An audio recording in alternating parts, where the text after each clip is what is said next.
Welcome future doctor two সূচক biology. তাহলে এইবার আমরা অর্গানিজম পপুলেশনের পিওয়াইকিউ দেখবো। তো সবার প্রথম দেখো কি এমসিকিউ দিয়েছে, বলেছে which of the following equation represent ভালস per logistic growth. তো লজিস্টিক গ্রোথের ইকুয়েশন চেয়েছে, তোমরা চোখ বন্ধ করে আবারই ভেবে নাও লজিস্টিক গ্রোথের ইকুয়েশন কি, আর আরেকটা কি গ্রোথ ছিল বলো।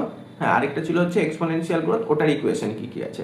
ওটার দুটো ইকুয়েশন ছিল, মানে একটা ইকুয়েশন থেকেই দুটো পেয়েছি, তাও ওটার দুটো ছিল। ওই দুটো কি ছিল বলো, মনে করো।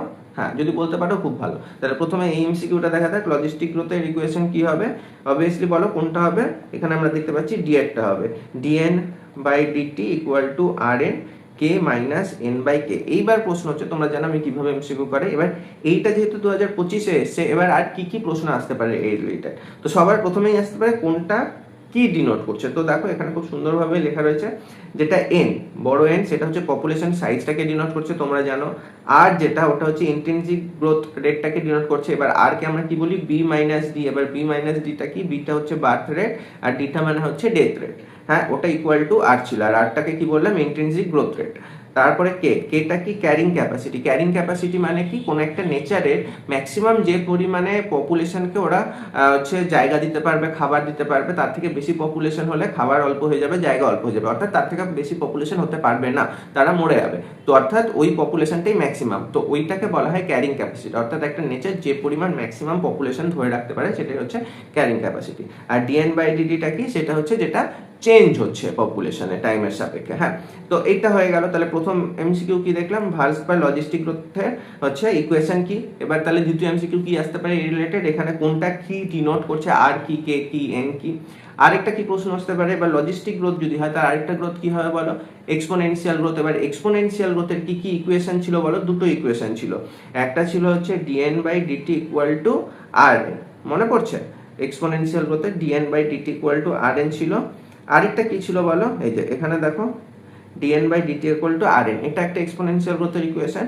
আর আরেকটা ছিল হচ্ছে nt equal to n not t to the power rt। এই দুটোই কিন্তু এক্সপোনেনশিয়াল গ্রোথের ইকুয়েশন। এইটা আরেকটা প্রশ্ন আসতে পারে। এবার আরেকটা প্রশ্ন কি আসতে পারে, এবার গ্রাফ দিয়ে দেবে, গ্রাফে বলে দেবে, প্লট করে দেবে কোনটা এক্সপোনেনশিয়াল গ্রোথের কোনটা লজিস্টিক গ্রোথের। তো এই যে যেমন এটা দিয়ে দিয়েছে এখানে, তাহলে কোনটা এক্সপোনেনশিয়াল কোনটা লজিস্টিক বলো। অবভিয়াসলি এটা হচ্ছে দেখতে পাচ্ছ, এটা এক্সপোনেনশিয়াল গ্রোথ, আর এটা কি, এটা হচ্ছে লজিস্টিক গ্রোথ। ক্লিয়ার হয়েছে? তো এই সবকটা প্রশ্ন কিন্তু আসতে পারে। এইবার আমরা যদি চলে যাই তার পরের প্রশ্নটাতে, যেখানে কি বলেছে দেখো, এখানে বলেছে হচ্ছে epiphytes that grows on mango branch. তাহলে এক্সাম্পল যেটা খুব সোজা, এপিফাইট ম্যাঙ্গো ব্রাঞ্চে জন্মাচ্ছে, তার এটা কি ধরনের রিলেশনশিপ, এটা অবভিয়াসলি এটা হচ্ছে কমেন্সালিজম। কমেন্সালিজম মানে কি ছিল, যেখানে হচ্ছে একজনের লাভ ক্ষতি কিছু হবে না, মানে একটা স্পিসিস জিরো আরেকজনের লাভ হবে, সেটা হচ্ছে প্লাস। এবার অ্যামেনসালিজমের কি এক্সাম্পল ছিল, অর্থাৎ একজনের লাভ ক্ষতি কিছু হবে না কিন্তু আরেকজনের ক্ষতি হবে, এটাকে কি বলেছিলাম আমরা, অ্যামেনসালিজম। তারপরে প্রিডেশন যেটা বলেছে, প্রিডেশনে অবভিয়াসলি বাঘ হরিণকে শিকার করছে, তো বাঘের জন্য প্লাস, হরিণের জন্য মাইনাস। অ্যামেনসালিজম এটা বলে দিলাম, কমেন্সালিজম এটা বলে দিলাম। আর মিউচুয়ালিজমে কি হচ্ছে, দুজনেরই কিন্তু প্লাস, অর্থাৎ একে অপরের হেল্প করছে। এবার প্রত্যেকটা, এবার দেখো এইখানে একটা এক্সাম্পল দিয়ে এখানে বলে দিয়েছে রিলেশনশিপটা কি। এবার প্রত্যেকটা, তার মানে এরপরে কি প্রশ্ন আসতে পারে, এরপরে এই সবগুলো এক্সাম্পল কিন্তু আসতে পারে। যেমন দেখো আমি যদি তোমাকে বলি, যেমন কমেন্সালিজমের, এই যে কমেন্সালিজমের কি এসছে এক্সাম্পল, দেখো এই যে এপিফাইট অন ম্যাঙ্গো ব্রাঞ্চ, একদম এনসিইআরটির লাইন তুলে। হ্যাঁ, তো এই যে এটা দেখতে পাচ্ছি, এটা এই ছবিটা আমি এক্সট্রা অ্যাড করেছি, এটা প্রশ্নটা এসছে। তার মানে এরপর কি কি আর প্রশ্ন আসতে পারে, এরপর যেই যত এক্সাম্পল রয়েছে সেই সবকটা এক্সাম্পল আসতে পারে। যেমন ধরো একটো প্যারাসাইটের এক্সাম্পল আসতে পারে, ব্রড প্যারাসাইটের এক্সাম্পল আসতে পারে।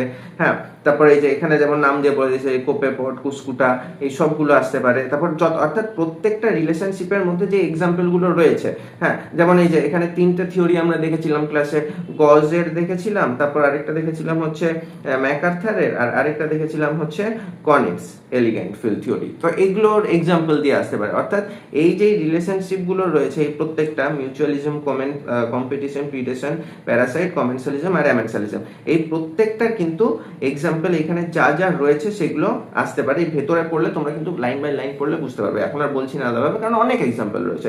যেমন এই যে প্রিকলি পেয়ার ক্যাকটাস এসেছিল অস্ট্রেলিয়াতে, এবার তাতে কি প্রবলেম হয়েছিল, কারণ প্রিকলি পেয়ার ক্যাকটাসটা কি ছিল, ওই জায়গা অস্ট্রেলিয়ার ওটা ন্যাচারাল হ্যাবিটেট না, তার ফলে ওদেরকে কন্ট্রোল করার জন্য কোনো প্রিডেশন ছিল না, সেই জন্য ওরা কি প্রচুর বেড়ে গেছিল।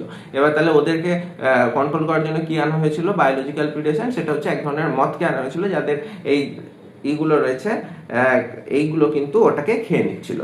তারপরে দেখো ঠিক আছে, তো এই প্রশ্নটা হয়ে গেল। তার মানে এখান থেকে আমরা কি বুঝলাম, এনসিইআরটির মধ্যে এই কমেন্সালিজম ম্যামেন্সালিজমে যে প্রত্যেকটার এক্সাম্পল গুলো রয়েছে সেখান থেকেও কিন্তু প্রশ্ন আসবে। এরপর when will the population density increase under special condition, তো পপুলেশন ডেন্সিটি কখন ইনক্রিজ হয় বলেছে। তো খুব সোজা দেখো, পপুলেশন ডেন্সিটি কখন ইনক্রিজ হবে, আমরা জানি যখন বার্থ রেট বাড়বে, ডেথ রেট কমবে, হচ্ছে এমিগ্রেশন কমবে, আর ইমিগ্রেশন বাড়বে। হ্যাঁ, অর্থাৎ আসবে বেশি, যাবে কম। তো এখানে কি বলছে, death exceeds number of birth. তো অবভিয়াসলি এটা হবে না, কারণ যদি মৃত্যু সংখ্যা বেশি হয় আর জন্ম কম হয় তাহলে কখনোই সেটা জনসংখ্যা বাড়াচ্ছে না। Birth plus number immigrates equal number and death plus না। তো দেখো এখানে কি বলেছে, যে ডেথ বেশি হচ্ছে বলছে, ডেথ প্লাস নাম্বার না। তারপরে কি বলছে, birth plus number of emigrants is more than number of death. দেখো এখানে বলেছে এমিগ্রেন্টস মানে চলে যাচ্ছে, ডেথের থেকে বেশি, death plus number of immigrants, death plus number of immigrants না। তারপরে এখানে লাস্টে কি বলছে, দেখো birth plus number of immigrants is more than the sum. এই যে এইটা দেখো, বার্থ প্লাস নাম্বার অর্থাৎ যারা জন্মাচ্ছে, নাম্বার অফ ইমিগ্রেন্ট যারা আসছে, এই দুজনের সাম কার থেকে বেশি বলেছে, নাম্বার অফ ডেথ আর এমিগ্রেন্ট অর্থাৎ যারা চলে যাচ্ছে আর যারা মরে যাচ্ছে তাদের থেকে নাম্বারটা, জন্ম আর ইমিগ্রেন্ট মানে আসার নাম্বারটা অনেক বেশি। তো অবভিয়াসলি সেটাই হবে। এবার এটা কোথা থেকে এসছে প্রশ্ন, এইটা এসছে হচ্ছে আমরা যে ইকুয়েশনটা করেছিলাম ওইখান থেকে, একদম সোজা জিনিস, সেটা হচ্ছে এই যে এখান থেকে। এখানে সোজা কথা বলেছে এই যে এই দুটো নাম্বার বেশি হবে, অর্থাৎ জন্ম আর আসার হার বেশি মৃত্যু আর যাওয়ার হারের থেকে। এই কথাটাই ওখানে জাস্ট কথাই লিখেছে আর কি, ইকুয়েশনটা না দিয়ে। এই যে এইটার টোটাল নাম্বারটা বেশি এটার থেকে। তো অবভিয়াসলি তাহলে এটা যদি বেশি হয় তাহলে এখানে আমি একটা পজিটিভ ভ্যালু পাচ্ছি, তাহলে জনসংখ্যা আলটিমেটলি বাড়ছে। ক্লিয়ার হয়েছে? তাহলে এইবার দেখো এখানে ইকুয়েশনটা দিয়ে প্রশ্ন করেছে, তাহলে আর কি কি প্রশ্ন আসতে পারে এখানে, এই যে এই প্রশ্নটা দিয়েছে। হ্যাঁ, তো এখানে আর কি কি প্রশ্ন আসতে পারে, ডাইরেক্ট নাম্বার দিয়েও প্রশ্ন দিয়ে দিতে পারে। যে এমসিকিউ গুলো কিন্তু আমি ক্লাসে করিয়েছিলাম, যে জন্ম হার এত, মৃত্যু হার এত, তা হচ্ছে চলে যাচ্ছে এতজন, আসছে এতজন, অর্থাৎ ইমিগ্রেশন বলে দিয়েছে, তারপরে তার টোটাল পপুলেশন কত হবে। তো সে না হয় হলো। তারপরে দেখো এখানে আরেকটা প্রশ্ন বলেছে, এখানে কি বলেছে দেখো, এই যে মেলাতে বলেছে। এইবার এখানে কি বলছে, migratory flamingo the resident species in South আমেরিকার লাইন।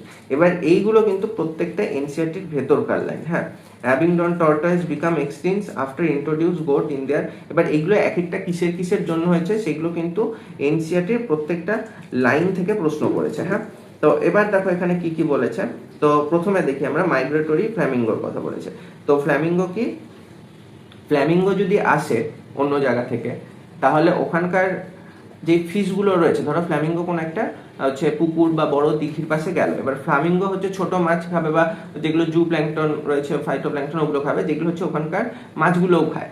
হ্যাঁ, তার ফলে মাছের সাথে ফ্ল্যামিঙ্গোর একটা কম্পিটিশন হবে, আর দুজনে আলাদা আলাদা স্পিসিস, তার মানে এখানে ইন্টার স্পিসিস কম্পিটিশন হচ্ছে, বুঝতে পারলে। তারপরে অ্যাবিংডন টর্টয়েস যেটা বলেছে, অ্যাবিংডন টর্টয়েস এক্সটিংক্ট হয়ে গেছে, কেন, কারণ ছাগল আসাতে। তার কেন এক্সটিংক্ট হয়েছে, কারণ অ্যাবিংডন টর্টয়েসও যা খেত ছাগলও তাই খেত, তো অ্যাবিংডন টর্টয়েসের খাবারটা ছাগল খেয়ে নিচ্ছিল, অ্যাবিংডন টর্টয়েস খেতে পেলো না, এক্সটিংক্ট হয়ে গেল। তার মানে এটা কম্পিটিশনের জন্য হচ্ছে, ইন্টারফেয়ারেন্স কম্পিটিশন।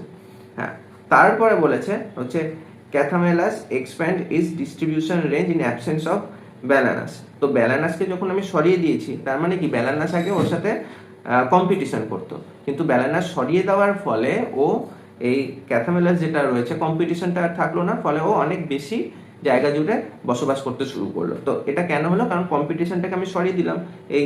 এটা তো কম্পিটিশন ছিল না, ব্যালান্স তো কম্পিটিশন ছিল, তাহলে এটা কি করলো, সরিয়ে দিলাম, মানে এটা কম্পিটিটিভ রিলিজ হলো এইটা।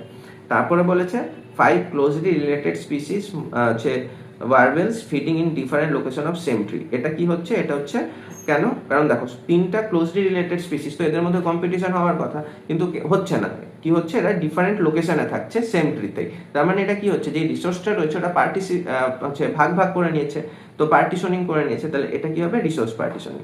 তাহলে হয়ে গেল হচ্ছে এ এর সাথে হয়ে গেল এটা, বি এর সাথে হয়ে গেল এ, আর সি এর সাথে হয়ে গেল 2, আর এর সাথে এটা। তাহলে অপশন হয়ে যাবে আশা করি এখানে বিএডটা হয়ে যাবে। বুঝতে পেরেছো?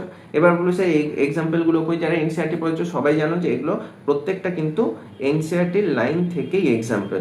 যদি আমি তোমাদের দেখাই তাহলে কম্পিটিশনের মধ্যে চলে যাও। হ্যাঁ, কম্পিটিশনের মধ্যে চলে গেলে খুব সহজেই দেখতে পাবে। এই যে এবার দেখো কোথায় কি হয়েছে। এই যে এটা হচ্ছে এই পাখিটা, যেটা বললাম যে ওখানে কি হচ্ছিল তার আগে এই যে এই জায়গাটা দেখো কোথায় কোথায় কি হয়েছে, কম্পিটিটিভ এক্সক্লুশন প্রিন্সিপাল।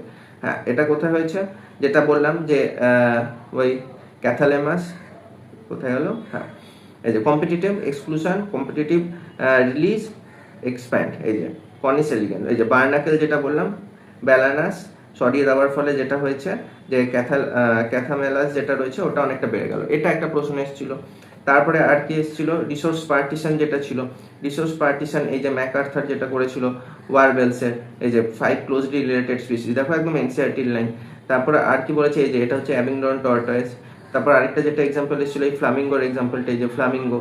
হ্যাঁ, তার ফলে ওটা ওখানকার যে মাছ ওদের সাথে কম্পিটিশন হচ্ছিল, এই যে ইন্টারফারেন্স কম্পিটিশন। তো এই প্রত্যেকটা জিনিস দেখো, প্রত্যেকটা কিন্তু একদম এনসিআরটির লাইন থেকে তুলে তুলে প্রশ্ন দিয়েছে। তো এটাই আমি বারবার বলি যে এনসিআরটিটা কিন্তু বারবার পড়তে হয়। তো এরপরে চলে আসো, দেখো সেম জিনিস যেটা 24-এ এসেছিল, তারপরে 24-এ যদি তোমরা ওরকম ভাবে প্রশ্নটা করো যেটা আমি বলছিলাম এরকম ভাগ ভাগ করে, তাহলে দেখো 25-এই কিন্তু এই প্রশ্নটা আবার ঘুরিয়ে এসছে। যেটা ডাইরেক্ট প্রশ্ন এসেছিল যে এক্সপোনেনশিয়াল লজিস্টিক গ্রোথের ইকুয়েশনটা কি। তো এখানে কি বলেছে দেখো, what do A and B represent in the following population growth curve. তো খুব সোজা, এটা তাহলে কি হবে বলো, এটা রিপ্রেজেন্ট করছে এক্সপোনেনশিয়াল গ্রোথ আর বিটা হচ্ছে লজিস্টিক গ্রোথ। তো এখানে এটা কি বলেছে, এ হচ্ছে এক্সপোনেনশিয়াল গ্রোথ হোয়েন, এবার এক্সপোনেনশিয়াল গ্রোথ কখন হয়, যখন রিসোর্স আর এই সবকিছু আনলিমিটেড রয়েছে। এই যে হচ্ছে when resources are not limiting the growth. আর বিটা হচ্ছে logistic growth, growth when resources are limiting the growth. একদম ঠিক কথা, তার মানে এটাই উত্তর হয়ে গেল। এবার বি এরটা কেন হচ্ছে না, এ রিপ্রেজেন্ট লজিস্টিক গ্রোথ, ঠিক আছে, when resources are not limiting, না এখানে কিন্তু নন লিমিটিং জিনিসপত্র, সেই জন্যই তো ওটা বেড়ে যাচ্ছে। হ্যাঁ, তো এটা হবে না। তারপরে এ হচ্ছে ক্যারিং ক্যাপাসিটি, এ তো ক্যারিং ক্যাপাসিটি নয়, ক্যারিং ক্যাপাসিটি কোনটা, এই যে ডট ডট ডট ডট দিয়ে যেটা আছে এটা ক্যারিং ক্যাপাসিটির লাইন, তো সিও হলো না। তারপরে এ রিপ্রেজেন্ট এক্সপোনেনশিয়াল গ্রোথ, ঠিক আছে, when resources are not limiting, না রেসপন্স কিন্তু হ্যাঁ ঠিকই আছে। আর B represent show carrying capacity, না এখানে কিন্তু বিটা ক্যারিং ক্যাপাসিটি না, বি কোনটা ক্যারিং ক্যাপাসিটি, এই লাইনটা ক্যারিং ক্যাপাসিটি। এখানে বিটা হচ্ছে কি, বিটা হচ্ছে লজিস্টিক গ্রোথ যেটা, সেটার ইকুয়েশনটা। তো এই রিলেটেড তো আমি প্রথম এমসিকিউটাতে করিয়ে দিলাম যে আর কি কি প্রশ্ন আসতে পারে। তো আবার দেখো 24-এ কি প্রশ্ন এসছে, আবার সেই একই প্রশ্ন, ভালস পার লজিস্টিক গ্রোথ। দেখেছো এখান থেকে কিন্তু বারবার প্রশ্ন এসছে। হ্যাঁ, এবার ইকুয়েশনটা দিয়ে দিয়েছে, এবার বলেছে কে ইন্ডিকেট, যেটা আগে বললাম যে কে ইন্ডিকেট কি করে, খুব সোজা, কেটা ইন্ডিকেট করছে হচ্ছে ক্যারিং ক্যাপাসিটি। কোনো প্রশ্নই আসে না, এটা নিশ্চয়ই ভুল করবে না। তারপরে কি বলেছে 8 নম্বরটা, এখানে বলেছে দেখো given below are two statement Gauss competitive exclusion, already এটা আমরা দেখেছি কিছু এক্সাম্পল দিয়ে যে প্রশ্নটা এসেছিল ওটা এখান থেকে এসেছিল। তো এখানে কি বলেছে, গস competitive exclusion principle state that two closely related species competing for different different রিসোর্সের জন্য কি কম্পিট করছিল, ওরা তো সেম রিসোর্সের জন্য কম্পিট করছিল, এটা ডিফারেন্ট কিন্তু নয়। ক্যান নট এক্সিস্ট হচ্ছে ইনডেফিনিট, তার মানে কি হলো, স্টেটমেন্ট 1 তো এখানে ভুল হয়ে গেল, তার মানে ডি এরটা হতে পারে স্টেটমেন্ট 1 অথবা বি এরটা হতে পারে। এবার দেখা যাক বি এরটা ঠিক না ভুল। অ্যাকর্ডিং টু গস প্রিন্সিপাল, আবার সে ওটাই বলেছে, during competition the inferior will be eliminated, একদম ঠিক আছে। This may be true if resources are limiting, তো this may be true if resources are limiting, তার মানে এটা কিন্তু ঠিক কথা। তার মানে স্টেটমেন্ট 2 হচ্ছে ঠিক, কারণ রিসোর্সেস লিমিটিং হলেই তো তাহলে বেশি কম্পিটিশন হবে না। হ্যাঁ, রিসোর্সেস আনলিমিটেড হলেও কম্পিটিশন হতে পারে। হ্যাঁ, সেক্ষেত্রে দেখা যাচ্ছে যে একটা স্পিসিসের হচ্ছে রিপ্রোডাক্টিভ ক্ষমতা কমে গেল বা অতটা খাবার ক্যাপাবিলিটি নেই, তো সেই ক্ষেত্রে হতে পারে। কিন্তু কমনলি বেশিরভাগ ক্ষেত্রে দেখা গেছে যে রিসোর্সেস যদি লিমিটিং হয় তবেই কিন্তু এলিমিনেটেড হচ্ছে। তার মানে দু একটা ঠিক, এক একটা ভুল। কেন এক একটা ভুল হলো, কারণ ডিফারেন্ট রিসোর্স না, সেম রিসোর্সের জন্য হবে। কারণ ডিফারেন্ট রিসোর্স হলে তো তাহলে আর তো কম্পিটিশন হবেই না। ধরো কেউ ঘাস খায় আর আরেকজন কেউ ধরো জু প্ল্যাঙ্কটন খায়, তাহলে ওদের মধ্যে কোনো কম্পিটিশন আছে? কোনো কম্পিটিশনই নেই। তার মানে এখানে অপশন ডি একটা হবে, স্টেটমেন্ট 1 ফলস আর 2 হচ্ছে ঠিক। তারপরে দেখো এখানে কি বলেছে 9 প্রশ্নটা, plants offer reward to animals in form of pollen and nectar. ঠিক আছে। The animal facilitate the pollination process, খুবই ভালো, দিস ইজ অ্যান এক্সাম্পল। তো অবভিয়াসলি এতে দুজনেরই লাভ হচ্ছে, প্ল্যান্টের পলিনেশন হয়ে যাচ্ছে আর যেটা অ্যানিম্যাল রয়েছে সে পোলেন আর নেকটার পেয়ে যাচ্ছে, তাহলে দুজনেরই লাভ হওয়াকে আমরা কি বলি বলো, মিউচুয়ালিজম। হ্যাঁ, দুজনেরই লাভ হচ্ছে। অ্যামেনসালিজম কি ছিল আগেই বলেছি, তোমরা বলবে। অ্যামেনসালিজম হচ্ছে প্লাস আর জিরো, না ঠিক করে বলো। হ্যাঁ, অ্যামেনসালিজম হচ্ছে মাইনাস আর জিরো, কম্পিটিশন হচ্ছে মাইনাস আর মাইনাস, দুজনেরই ক্ষতি কম্পিটিশনে। কমেন্সালিজমটা হচ্ছে প্লাস আর জিরো, আর মিউচুয়ালিজমটা হচ্ছে প্লাস আর প্লাস। হ্যাঁ, তাহলে 9টাও হয়ে গেল, আর এগুলোর প্রত্যেকটা এক্সাম্পল থেকেও আগে প্রশ্ন এসছে। এবার লাস্টে দেখো এখানে কি বলেছে, যে ইফ দেয়ার আর, এবার যেটা বললাম যে এমসিকিউ দিয়েছে নাম্বার দিয়ে। হ্যাঁ, তাহলে এখানে বলেছে ইফ দেয়ার আর 250টা স্নেল রয়েছে, বললো within a year their number increase 2500, ওরে বাপরে অনেক বেড়ে গেছে। What should be their birth rate, তো খুবই সোজা, তাহলে তাদের বার্থ রেট কি হবে, হচ্ছে প্রথমে ছিল হচ্ছে 250, এখানে দেখো প্রথমে ছিল হচ্ছে 250, আবার বার্থ রেটটা আমরা কি জানি, যেটা চেঞ্জ হচ্ছে, বার্থ রেট মানে কি হচ্ছে del n by del t, এটা হচ্ছে চেঞ্জ, ইকুয়াল টু অলরেডি আমরা যে ইকুয়েশনটা পড়েছি ইন্ট্রিনসিক হচ্ছে যেটা গ্রোথ রেট হচ্ছে বাই এটা কি ছিল বলো, যেটা হচ্ছে এন ছিল, মনে পড়ছে তো। তাহলে দেখো বার্থ রেট যেটা, তাহলে এইখানে যদি আমরা ইকুয়েশনটা করি খুব সোজাভাবে আমরা দেখতে পাবো এন হচ্ছে এখানে 250, হ্যাঁ, আর এখানে হচ্ছে ডেল টি যেটা বলে দিয়েছে ওটা হচ্ছে 1 ইয়ার বলে দিয়েছে, কোনো প্রশ্নই নেই তাহলে। আর যেটা বলেছে তাহলে ডেল এন কত হবে, ডেল এন হচ্ছে এটা মাইনাস এটা, এটাই তো চেঞ্জ হচ্ছে না। তাহলে এবার ইকুয়েশন গুলো তোমরা বসিয়ে নাও আরামসে। দেখো এখানে কি বলেছে, এখানে বলেছে সলিউশনটা দেখো, এই যে খুব সোজা যেটা বললাম, বার্থ রেট যেটা, হ্যাঁ সেখানে হচ্ছে এন 250, ডেল এন 1 ইয়ার, তাহলে ডেল টি 1 ইয়ার, আর ডেল এন হচ্ছে যেটা বললাম 2500 মাইনাস 250। এবার ইকুয়েশনে বার্থ রেট চেয়েছে, বার্থ রেট মানে কি, যেটা আমি প্রথমে বললাম বার্থ রেট হচ্ছে এটা, এই যে ইকুয়েশন থেকে আসছে। তাহলে এইবার কি হবে হচ্ছে সব ভ্যালুগুলো বসিয়ে দিলেই আমি পেয়ে যাচ্ছি 9, একদম ইজি ব্যাপার। হ্যাঁ হয়েছে। এরপর দেখো 11 নম্বর প্রশ্নটা কি বলেছে, আবার খুব সোজা জিনিস, দুটো স্পিসিস, যেটা আমি এতক্ষণ ধরে প্লাস মাইনাস করে বললাম যে কোনটা কার সাথে ঠিক, তো খুব সোজা। এখানে কি হবে, মিউচুয়ালিজম আমরা কি জানি প্লাস আর প্লাস, তার মানে এরটা হয়ে গেল আইভি। কমেন্সালিজম মানে কি, যেটা হচ্ছে কমন মানে প্লাস আর জিরো, তার মানে বি হয়ে গেল 1। সি অ্যামেনসালিজম হচ্ছে -0 2, আর প্যারাসাইটিজম হয়ে গেল, তাহলে যেটা বাকি থাকলো এটা। তাহলে আপাতত এইখানে থাক, নেক্সট ক্লাসে আমরা পরের এমসিকিউ গুলো দেখবো।